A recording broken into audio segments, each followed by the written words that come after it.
यह कहानी एक छोटे से गांव में रहने वाले 3 दोस्तों की है, जिनका नाम रोहन, अर्जुन और अदिति है। ये तीनों काफी अच्छे दोस्त हैं। इनके गुणों की वजह से ये हर मुश्किलों को मिलकर हल कर लेते हैं। रोहन साहसी है, उसमें काफी पराक्रम है।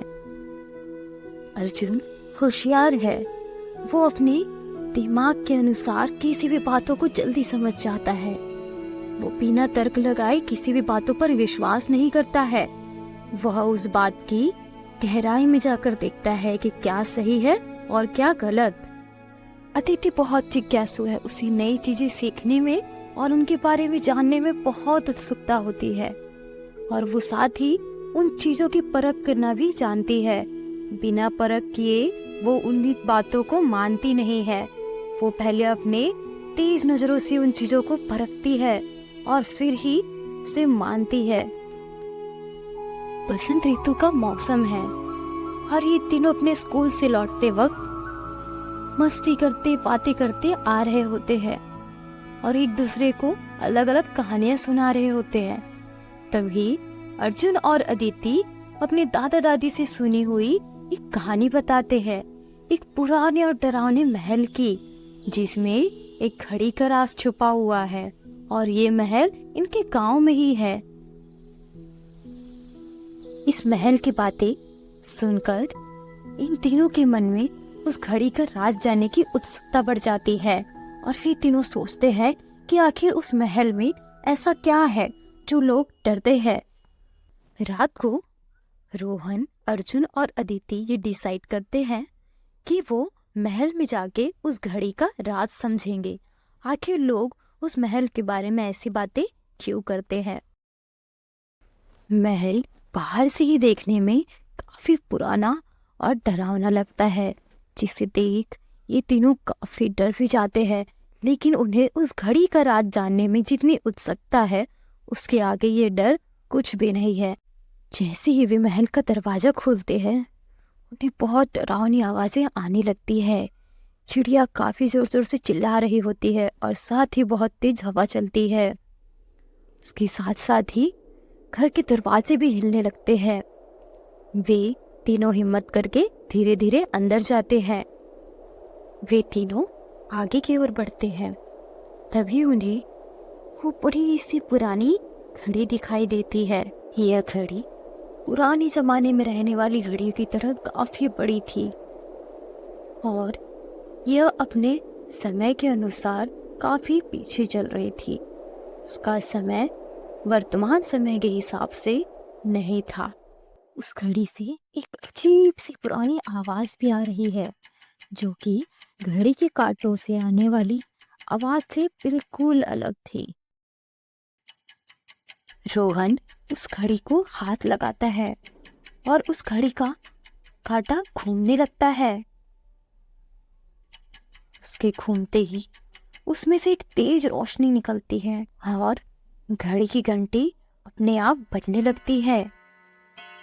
यह देख वह तीनों घबरा जाते हैं, लेकिन यह सब देख अर्जुन और अदिति की इस घड़ी का राज जानने की उत्सुकता और बढ़ जाती है और वे सोचते हैं कि अब तो इस घड़ी का राज जानकर ही रहेंगे। जैसे ही घंटी की आवाज बंद होती है, तभी एक तेज हवा आने लगती है और वे तीनों को कुछ भी दिखाई नहीं देता है। हवा का झोंका रुकते ही रोहन, अर्जुन और अदिति देखते हैं कि वे भूतकाल में आ गए हैं। वे वर्तमान समय से 50 साल पीछे एक पुराने गांव में पहुंच चुके होते हैं। उनके आसपास वही महल है जहां वो अभी थे, लेकिन वे अब पुराने जमाने में हैं, जो 50 साल पीछे है। वे तीनों अपने आप को वहां देखकर बहुत डर जाते हैं कि वो कहाँ आ गए और अब वो यहाँ से बाहर कैसे जाएंगे। वे चारों तरफ इधर उधर नजर घुमाते हैं, लेकिन उन्हें कुछ भी समझ नहीं आता है। तभी एक बूढ़ा आदमी उन्हें देखकर उनके करीब आता है और उनसे कहता है, तुम लोग यहाँ कैसे आए? ये समय तुम्हारा नहीं है।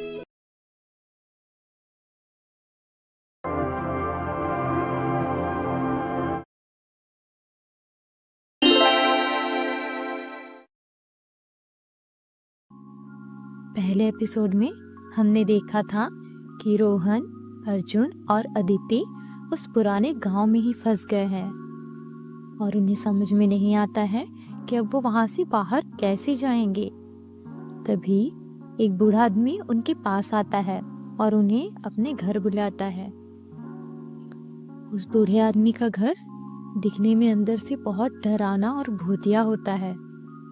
रोहन, अर्जुन और अदिति पहले से ही डरे हुए हैं, लेकिन अब इस राज को जानने की उत्सुकता और बढ़ गई है।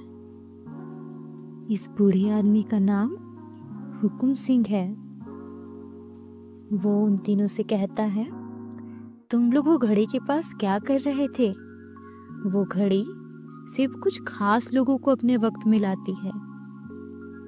हुकुम सिंह उन्हें बताता है कि वो भी कभी एक समय पर एक साधारण इंसान हुआ करते थे, लेकिन अब उनके पास भी कुछ राज है। हुकुम सिंह उन्हें बताता है कि ये गांव एक जादुई गांव है, जहां लोगों की छुपी हुई शक्तियां जागती है।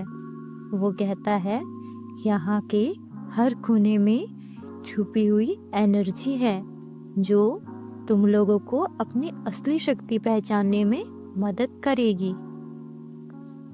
रोहन और अर्जुन पहले तो थोड़ा कंफ्यूज हो जाते हैं, लेकिन अदिति कहती है, मुझे लगता है हमें इस वक्त को समझना चाहिए, शायद यहाँ कुछ सीखने लायक हो।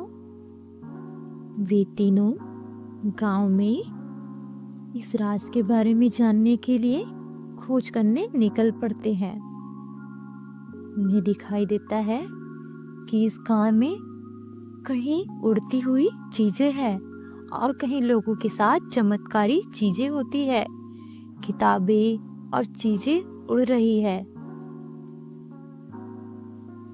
हुकुम सिंह वे तीनों को एक मंदिर के पास ले जाता है, जहां एक लकीर खींची हुई है और कहता है, अगर तुम सच में खास हो तो इस लाइन को पार करते ही तुम्हारी असली शक्तियां जाग जाएगी। अर्जुन और रोहन डरे हुए हैं, लेकिन हुकुम सिंह के कहने पर वे उस लकीर को पार करते हैं। जैसे ही वो उस लकीर को पार करते हैं, अर्जुन को अपने हाथ में एक अजीब सी एनर्जी महसूस होती है और उसका हाथ चमक उठता है। रोहन के पास भी कुछ छुपी हुई ताकतें आती है जो उसके अंदर की बुराइयों को दिखाने लगती है।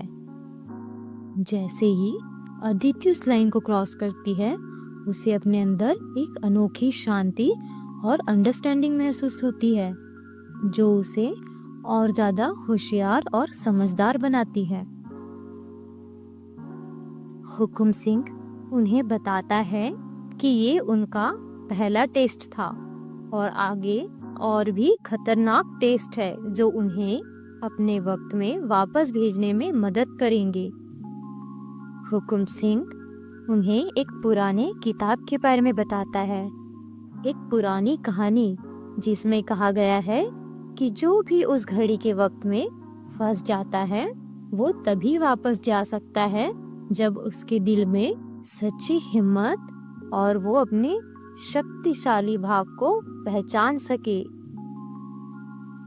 हुकुम सिंह उन्हें कहता है, ये सिर्फ एक सफर नहीं है, तुम्हारे लिए एक परीक्षा है। तुम्हें अपनी असली पहचान बनानी होगी। हुकुम सिंह उन्हें एक और हिंट देता है, तुम्हें कल सुबह से अपने नेक्स्ट टेस्ट के लिए रेडी रहना पड़ेगा। उन टेस्ट का तुम्हें सामना करना पड़ेगा और ये टेस्ट तुम्हारे लिए एक खतरनाक सफर होगा। तुम्हारी शक्तियों को तुम्हें सही रास्ता दिखाना होगा।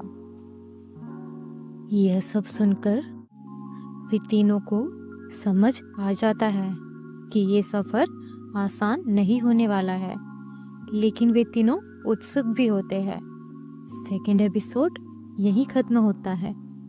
आगे रोहन, अर्जुन और अदिति को और क्या क्या परीक्षाएं देनी होगी और वो अपने वर्तमान समय में कब वापस जाएंगे, यह देखने के लिए हमारे चैनल को सब्सक्राइब करें और वीडियो को लाइक और शेयर करना ना भूलें।